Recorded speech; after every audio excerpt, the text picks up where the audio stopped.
Let us talk about space. I'm sure we all have seen this image on the internet recently. This is Voyager Station, world's first space hotel, scheduled to open in 2027. What you see is not a real photograph, it's a vision of space travel. In other words, it's a visualization that helps us to comprehend something that does not even exist today. This visualization surely meets the purpose, but can we add more to it? Let's talk about it. Throughout history, humankind has always been on a quest for a perfect world to live in. This vision for a perfect world is the mother of all invention and has led to various discoveries in due course timeline. In other words, if we were to imagine the timeline of humankind as a line, the vision, just like a pencil, has paved the way so far.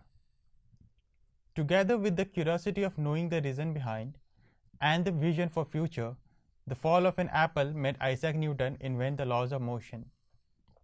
Aryabhatta, Kepler, Einstein, and a few more were those superbrains who led the path to scientific advances.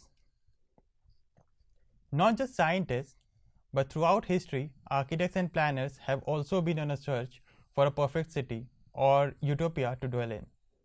A utopia means an imagined society or community where everyone gets along and works in harmony without conflict. The term was first coined in the year 1516 by Sir Thomas More in his book Utopia, where he described a perfect yet fictional island society way of life. Since then, humans have always tried to replicate this society in fiction as well as real life. Architecture is the bedrock upon which we lay the foundation of our vision of a futuristic world. In other words, architecture forms a lens that helps us to foresee our dreams of utopia, whether they are big dreams like levitating colonies, underwater cities, or smaller ones like the smart cities. But not all visions are successful.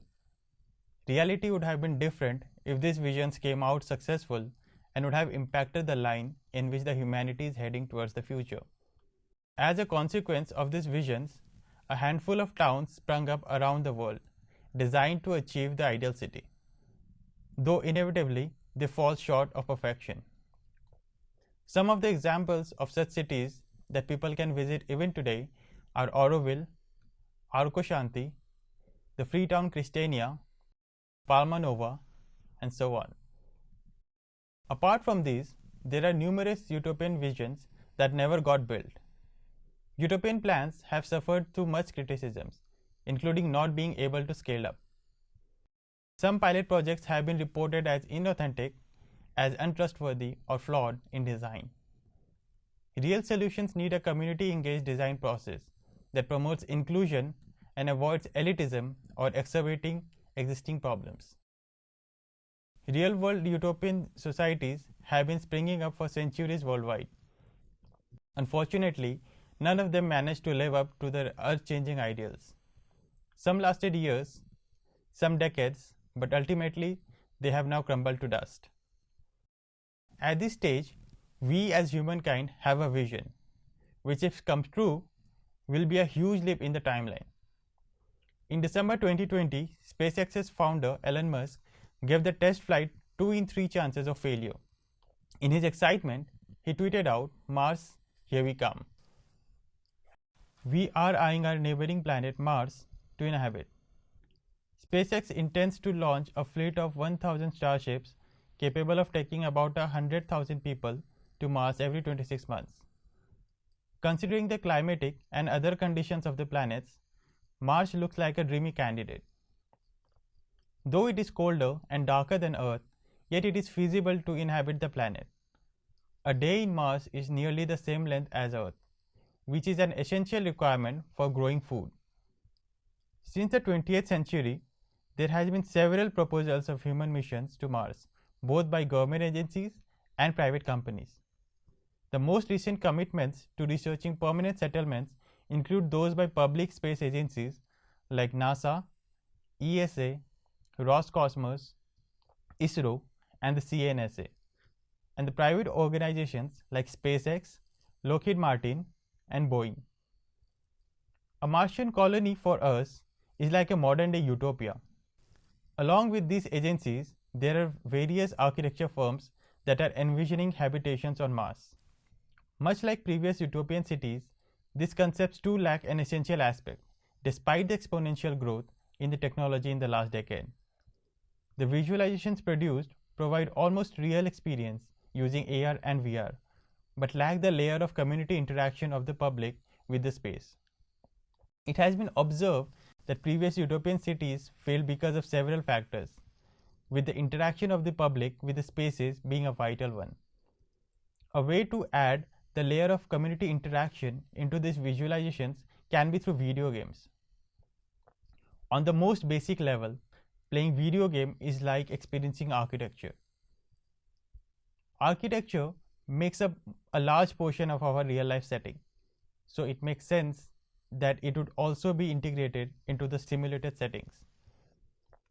Architecture in video games, as in reality, always seem to be just there, a given fact of one's environment. Yet architecture plays superior and more precise roles in games than performing as mere backdrop.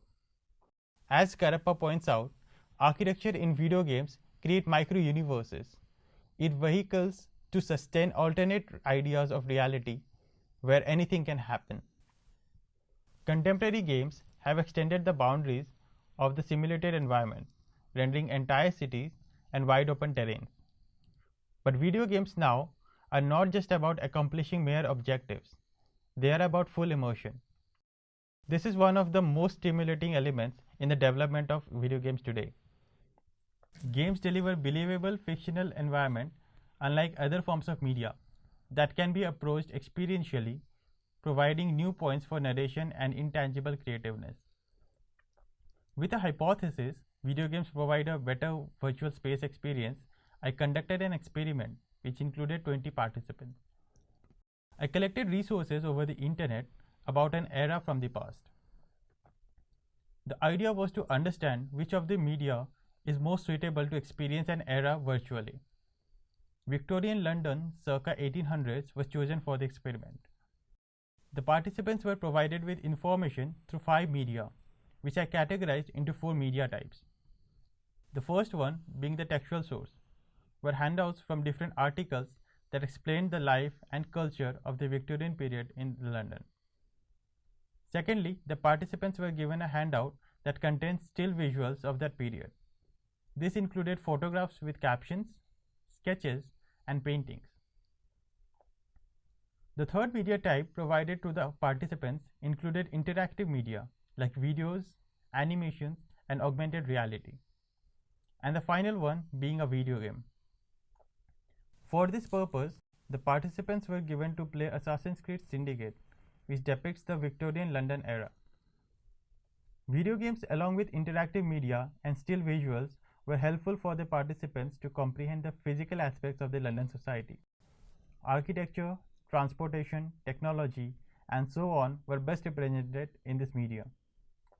Video game does have the upper hand because it allows the user to interact with the surroundings. The understanding of social norms was clearer in the text and video games. The abstract aspects like laws, politics, and class division were well put out in the articles as well as in the video games in terms of storyline. The text, however, puts these norms directly, while the video game allows the user to experience these aspects in a day-to-day life of the protagonist. The cultural aspects of the society were again best understood by interactive media and video games. It was interesting to observe that video game was the most preferred option to understand physical, social, and cultural aspects of society of London. Interactive media proved to be a tough competitor of video games, allowing the participants to interact with the elements and spaces. Implementation of utopian city is complex and expensive. It is a high probability that the mass who are supposed to dwell in the city may not behave under the social and cultural circumstances as hypothesized by the experts. Thus, video games can be a way to bring the concept to the mass. Using video games as a medium to visualize futuristic utopian cities is a more community-engaged design process. By permitting them to construct their own space, video games encourage players' imaginations and open their minds to the vast array of possible configurations, behaviors, and spaces that kindle architectural philosophy. The virtual world can have completely different social and spatial constraints, which otherwise is difficult to achieve in other forms of visualization. Compared to the rest of the media, users' interaction with space and objects can be easily recorded in video games, analytics of which can help to create practical utopian cities. The technology has evolved exponentially in the last decade that allows us to achieve the intention. Game spaces have developed from mere 2D graphics to AR and VR. On the other hand, visualizations have evolved from technical drawings to realistic renders. It is a high time we go out of our comfort zone and with a vision of utopia, start exploring what lies at the other end of the line.